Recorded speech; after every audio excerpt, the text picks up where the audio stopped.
Engineering से related छोटी बड़ी इंफॉर्मेशन के लिए सब्सक्राइब करिए हमें। प्राइवेट कॉलेज हमें लेना चाहिए या नहीं लेना चाहिए, बहुत सारे डाउट्स आते हैं इन प्राइवेट कॉलेजेस को लेके। आने भी चाहिए, क्यों? क्योंकि आखिर यहां पर बेवकूफ बनाया जाता है, यहां पर फूल बनाया जाता है।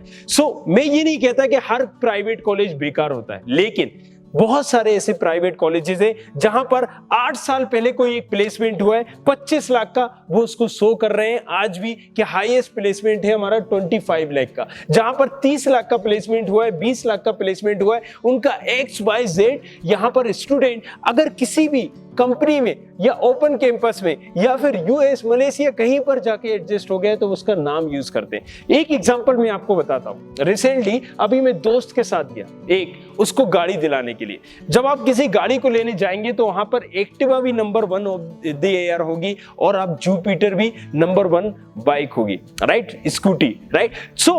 आप किसी कोचिंग इंस्टीट्यूट में जाएंगे तो सिमिलर केस आपको वहां पर भी मिलेगा। किसी ना किसी कोचिंग इंस्टीट्यूट में कोई ना कोई बच्चा किसी ना किसी रैंक में आ ही जाता है और वो रैंक भी टॉप लेवल की होगी। कोई 1000 के अंदर है, कोई 100 के अंदर है। आखिर ऐसे कितने इंस्टीट्यूट है? एक ही बच्चे का कई जगह कई बार नाम यूज होता है। यहां गुमराह किया जाता है, यहां चीजें कुछ छुपाई जाती है, यहां चीजें कुछ बताई नहीं जाती है। लेकिन मैंने आपसे वादा किया था कि स्टूडेंट खबरी एक ऐसा प्लेटफॉर्म होगा, एक वो प्लेटफॉर्म होगा जहां पर आपको बताया जाएगा वो जो छुपाया जाता है, जो कहीं और नहीं दिखाया जाता।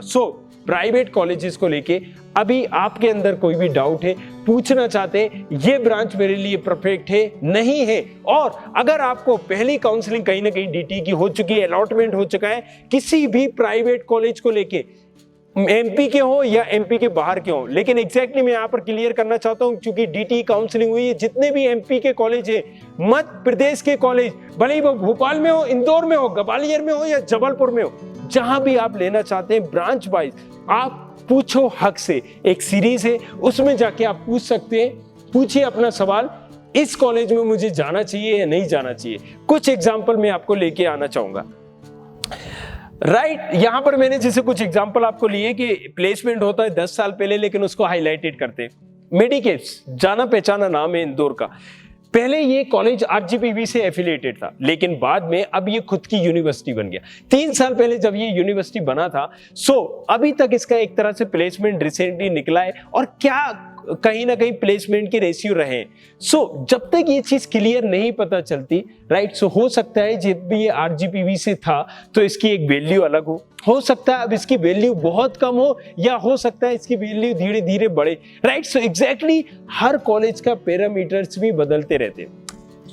ये इसी तरह से वैष्णव, राइट, वैष्णव यूनिवर्सिटी जो कि इंदौर में मेडिकेप्स के बाद दूसरे नंबर पे आता था, लेकिन अब अगर हम रैंक की बात करें वैष्णव का भी ग्राफ कहीं ना कहीं बिड़ा है। और मैं शॉक था जब हमने स्टूडेंट से रिव्यू लिए तो वैष्णव का नंबर उसमें नहीं आया। रीजन इसी तरह से होते हैं, राइट। अब आपको ये समझना होगा कि ये जो टॉप लेवल के कॉलेजेस है, अब अगर ये अपना प्लेसमेंट 28 लाख दिखा रहे हैं, 22 लाख दिखा रहे हैं, 20 लाख दिखा रहे हैं, तो इनका प्लेसमेंट हुआ कब है? और अगर मैं मैकेनिकल ब्रांच ले रहा हूं या इलेक्ट्रिकल ले रहा हूं तो मुझे इलेक्ट्रिकल से मतलब है, मुझे ये नहीं जानना है कि मैकेनिकल में कितना प्लेसमेंट था, सिविल में कितना प्लेसमेंट है, या फिर सीएस में कितना प्लेसमेंट है। क्योंकि मैं यहां जो इलेक्ट्रिकल ब्रांच ले रहा हूं, मुझे ये जानना है इलेक्ट्रिकल ब्रांच में मेरा क्या फ्यूचर स्कोप है, इलेक्ट्रिकल ब्रांच में मुझे जॉब मिलेगी भी या नहीं मिलेगी।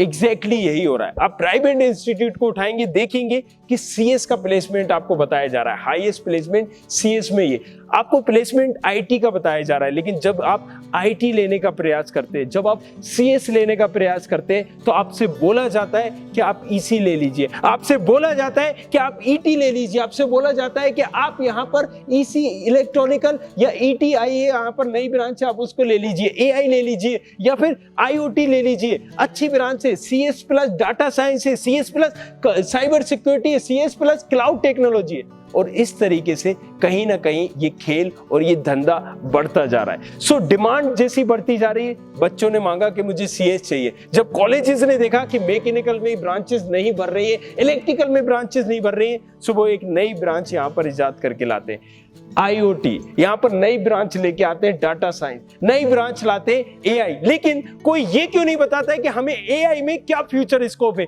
AI में हम कौन सी ऐसी फैकल्टी को जिनको हायर कर रहे हैं, AI में एग्जैक्टली हमें मिलने क्या वाला है। आप क्यों छुपाना चाहते हैं, आप क्यों वो बताना नहीं चाहते हैं, राइट? एग्जैक्टली हम इसी बारे में बात करेंगे कि हमें कोई भी प्राइवेट कॉलेजेस में अगर हम जाते हैं, सो मेरा बस यही कहना है आपसे कि ब्रांच वही चूज करें जिसका एक नाम हो। CS अगर आप नाम कर रहे हैं तो हो सकता है एक प्राइवेट कॉलेज उस ब्रांच में बहुत अच्छा हो। वहीं पर अगर हम टॉप लेवल के कॉलेजेस की बात करें, कई कॉलेजेस भोपाल में भी आते हैं, ग्वालियर में भी आते हैं, जबलपुर में भी आते हैं, सागर में भी आते हैं। लेकिन कई ऐसे कॉलेजेस हैं, आप इन कॉलेजेस का इतिहास उठा के देखोगे या फिर आप पिछले साल का कट ऑफ देखिए, उससे पहले का देखिए, अपनी पूरी सीट भी नहीं भर पाए। क्यों नहीं भर पाए? और कहीं ना कहीं एक हाइप भी इन्होंने बढ़ाई है, पैसे लेके, डॉक्यूमेंटेशन लेके 5,000 रुपए दे दो, 2,000 रुपए दे दो, हम रजिस्ट्रेशन कर देंगे, हम चॉइस फिलिंग कर देंगे। ये मैं कैमरे के सामने भी बोल रहा हूं और अगेन फिर से बोल रहा हूं, रिपीट कर रहा हूं, सुनिए। किसी भी प्राइवेट कॉलेजेस को अगर वो यूनिवर्सिटी नहीं है तो RGPV से एफिलेटेड है, हक नहीं होता है, राइट नहीं होता है कि खुद से कहीं ना कहीं एडमिशन दे सके।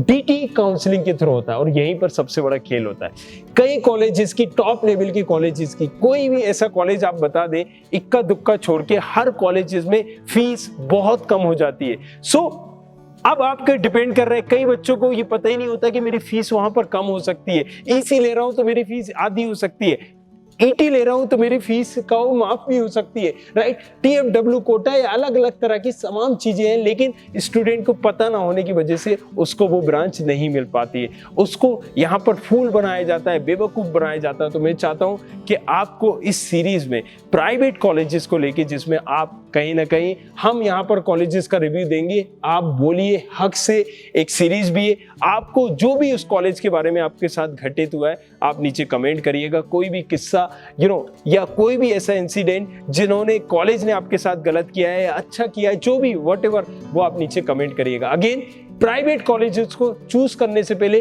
5 चीजों को बस ध्यान में रखिए। पहली चीज मैं आपको बताना चाहता हूं, जब भी आप किसी कॉलेज को चूज कर रहे हैं, जो ब्रांच ले रहे हैं, उस ब्रांच में क्या स्कोप है या उस ब्रांच में क्या प्लेसमेंट था उस कॉलेज द्वारा। पहली चीज आपको ये ध्यान में रखनी है, राइट? दूसरी चीज, अगर आप ये जा रहे हैं, किसी भी कॉलेजेस में जा रहे हैं और उस कॉलेज का, हर कॉलेज की एग्जैक्टली होता क्या है कि 2-2, 3-3 कॉलेजेस होते हैं, या आप उसको बोले डिपार्टमेंट होते हैं। ये डिपार्टमेंट नहीं, हमारी नजर में वो कॉलेज होते हैं। जब एक कॉलेज कहीं ना कहीं भर जाता है, भरने लगता है, तो वो कॉलेज दूसरा अपना कॉलेज करता है, राइट? सो यहाँ पर हर तरह से 2-2, 3-3, 4-4 कॉलेज होते हैं। सो आपका मेन में हो रहा है, सेकेंड में हो रहा है, या साइंस में हो रहा है, या एक्सीलेंस में हो रहा है। अगर वो कॉलेज का नाम एक्सीलेंस है, सो वो कौन से नंबर का कॉलेज है, ये कैसे पता लगा सकते हैं आप? ये एस्टेब्लिशमेंट उसका कब हुआ था, कब एस्टेब्लिश हुआ था। अगर सबसे पुराना एस्टेब्लिशमेंट है तो ये कॉलेज आप मान सकते हो कि उन सब में से बेटर है। अगर उसका नया एस्टेब्लिशमेंट है तो उन तमाम कॉलेजेस में से सबसे नीचे। तीसरा, हम कॉलेजेस को कैसे जज कर सकते हैं? कॉलेज में आप सबसे अच्छा उसको जज करने का तरीका है, 3 चीजों से आप कर सकते हो, राइट? जैसे मैंने बताया कि 5 चीजें तो आपको ध्यान में रखना है, लेकिन जो आपको मोस्ट इंपॉर्टेंट है, 3 चीजें देखना है। उसका प्लेसमेंट रिकॉर्ड, उसका एलुमनाई नेटवर्क। एलुमनाई नेटवर्क कितना स्ट्रांग है, कितना तगड़ा है, क्योंकि कई बार अगर हमारा प्लेसमेंट अच्छा भी नहीं हो लेकिन एलुमनाई नेटवर्क अच्छा हो तो उससे आपको काफ़ी मदद मिल जाती है। और वहाँ का कल्चर स्टूडेंट के लिए, अगर किसी कॉलेज में स्ट्रिक्टनेस है वहाँ पर अटेंडेंस को लेके, ये सारी चीज़ें तो आपके लिए ये थोड़ा सा, ये आपको लग रहा होगा डिसएडवांटेज है, लेकिन इसका मतलब ये उस कॉलेज में अनुशासन है, इस कॉलेज में आपको वाकई में पढ़ाई होती है। सो ये 3 पैरामीटर्स आप रख सकते हो। बाकी मैंने 5 चीज़ें नीचे डिस्क्रिप्शन पे दे दिए, तो आप जाइए, उनको पढ़िए और कॉलेज को चूज करने से पहले पूछो हक से, इस कॉलेज में मेरी क्या फीस होगी, इस ब्रांच में मुझे मिल पाएगा या नहीं मिल पाएगा, और इस रैंक में मुझे वो कॉलेज लेना है या नहीं लेना है। रात को 8 बजे आते हैं जिसमें हम बात करते हैं इन्हीं तमाम चीज़ों के बारे में। सो मिलते हैं रात को 8 बजे। Thank you very much, thanks a lot.